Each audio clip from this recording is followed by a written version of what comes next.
Ini perkenalan saya dengan Kangen. Saya tidak tahu Kangen itu apa. Saya banyak bertanya. Yang saya lihat hanya sebuah kesempatan untuk bisa punya modal usaha, dengan modal yang relatif kecil kalau dilihat dari sisi usaha. Nah, setelah saya masuk, saya tidak tahu apa itu Kangen. Saya harus belajar.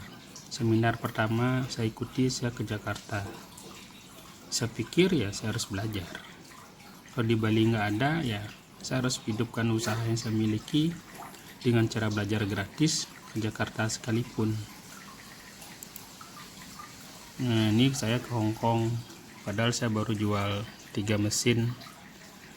Dari sini saya dapat inspirasi dari orang ini yang pernah jadi pembantu rumah tangga di Indonesia, seorang janda dari Filipina yang sukses besar menghasilkan 100.000 US dollar per bulan, sekitar 1,5 miliar pada saat itu.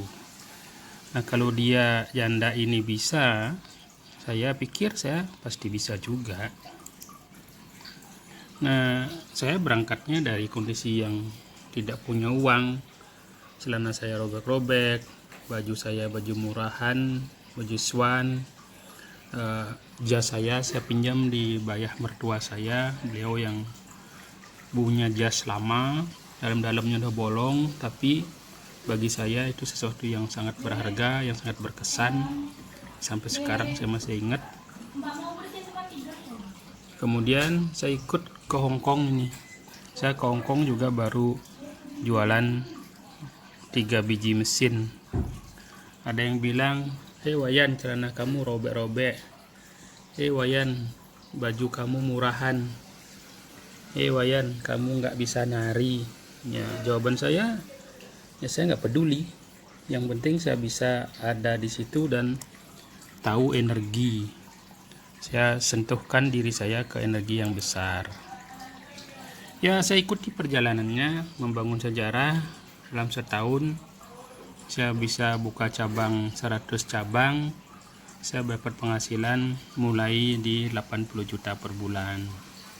Waktu itu saya juga dapat bonus sekitar 8.000 US dollar. Nah, saya mulai belajar yang disebut dengan mengepakkan sayap. Nah, ini akhirnya dengan itu saya punya keberanian besar, cita-cita besar, kekuatan besar untuk mengajak orang-orang berani bermimpi. Saya ajak mereka sekalian ke Amerika tahun 2015. Itu hanya dari modal 50 juta aja. Akhirnya saya bawa 21 orang dari Bali ke Amerika. Kami berpose seperti ini di San Diego, dekat San Diego, di Grand Canyon. Mungkin teman-teman tahu Grand Canyon itu sangat terkenal di dunia. Ya, kami bermimpi dan kejadianlah mimpi itu terjadi. Nah, yang saya respect, yang saya luar biasa nggak nyangka adalah ketika ada orang seperti ini. Nah, beliau ini adalah namanya Matt Clemmer. Saya jumpa di Amerika, saya training di situ. Lagi teman-teman, ilmu saya akan kejar karena saya tidak mendapat kesempatan kuliah, maka saya akan mencari ilmu di luar kuliah-kuliah resmi, kuliah-kuliah formal. Saya pergi ke Amerika, saya belajar di Amerika, saya bayar sendiri. Saya belajar sama mereka, ngerti nggak ngerti bahasa Inggris kayak belepotan, tidak penting bagi saya, yang penting saya dapat energinya. Saya ketemu dengan ini, bapak ini, Matt Clemmer ini, seorang seniman tato yang luar biasa, tapi hatinya luar biasa. Nah, ketika saya tampil di stage di Amerika, dan di tahun berikutnya saya ketemu dengan Matt Clemmer, ketika salaman, beliaunya sampai duduk seperti itu, menyalami saya. Bagi saya itu sesuatu yang tidak bisa saya beli.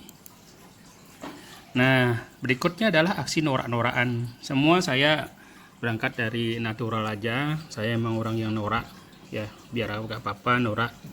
Tapi begitulah adanya. Ini saya yang pertama video saya traveling bersama anak-anak saya, keluarga saya.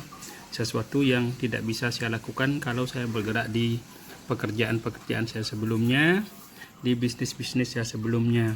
Traveling 3 minggu di Amerika bukan biaya yang sedikit. Saya pergi ke Yosemite, di mana itu adalah cagar alam yang salah satu terbaik di dunia. Kemudian saya juga naik ini yang kedua, yang ketiga saya naik helikopter di sana. Ya, helikopter di Amerika mahal, tapi di Bali lebih mahal. Di sana sekitar $3.000 per orang. Kami berempat sekitar $12.000 untuk naik helikopter, naik ke Grand Canyon, kemudian turun ke Sungai Colorado. Sungai Colorado itu sungai tempatnya para koboi-koboi itu. Nah, saya juga pergi ke Hollywood. Di Hollywood kami menari di jalanan. Kenapa saya lakukan ini?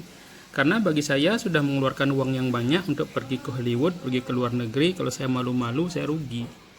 Sekalian saja saya tidak usah malu-malu, gitu kan. Tuh kakak saya tariannya jelek sekali, tapi bukan itu yang dimaksud.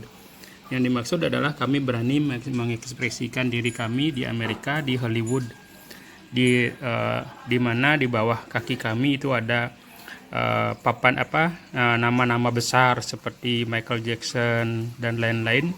Ada lingkaran-lingkaran besar di bawah footprint itu, kalau teman-teman tahu footprint, ya itulah. Di situ ada banyak lingkaran-lingkaran besar, nama-nama besar, artis-artis luar biasa yang ada di situ. Nah, disitulah kami menari.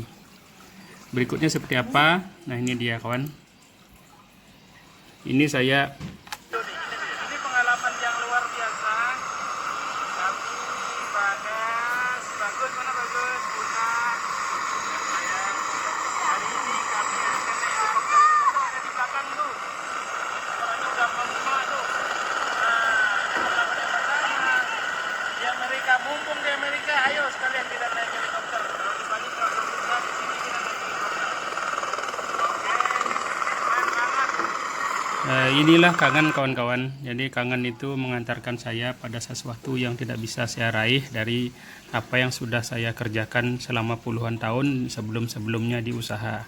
Bagi saya kerja keras adalah kerja keras, tidak akan pernah saya lupa. Saya tidak pernah bergeming dari itu. Yang lebih penting bagi saya adalah kemudian bagaimana saya bisa bekerja dan memberikan kesempatan kepada anak-anak saya menikmati, mengetahui sesuatu yang mereka tidak ketahui sebelumnya. Saya tidak pernah punya kesempatan seumur hidup saya mungkin naik helikopter, tapi ketika kesempatan itu ada, ya saya akan berikan kepada anak-anak saya. Bagaimana mereka menyikapinya, bagi saya sudah selesai. Nah, terus yang berikutnya adalah saya terbang ke atas langit, teman-teman. Seperti tadi, terbang helikopter, kita berada di atas langit. Satu hal yang harus diingat berikutnya adalah turun lagi kita ke bawah, membumi lagi, nyeker lagi, bercelana pendek lagi, bersandal jepit lagi, kita bekerja lagi kembali pada kehidupan kita sehari-hari. Nah, saya mempelajari itu dari founder, dari penemu Kangen Water. Beliau itu berangkat tentang Kangen Water dari kehidupan yang sangat-sangat super susah. Tapi ketika beliau mendunia dengan 27 ada di 27 negara, ada 33 cabang di dunia. Nah, beliau itu selalu rendah hati. Nah, itu yang saya pelajari jadi panutan saya di dalam berbisnis. Apapun pencapaian besar yang luar biasa yang kita bisa dapatkan, bersyukur aja. Dan ingat kembali lagi kepada kehidupan sehari-hari yang berbasis kesederhanaan. Itu yang sesuatu yang luar biasa yang saya dapatkan dari Kangen Water. Ini yang saya ingin teman-teman lihat, teman-teman pikirkan, buka hati, buka kepala, buka pikiran, buka hati, buka mata, berikan kesempatan kepada diri kita untuk sukses. Oke, thank you, bye.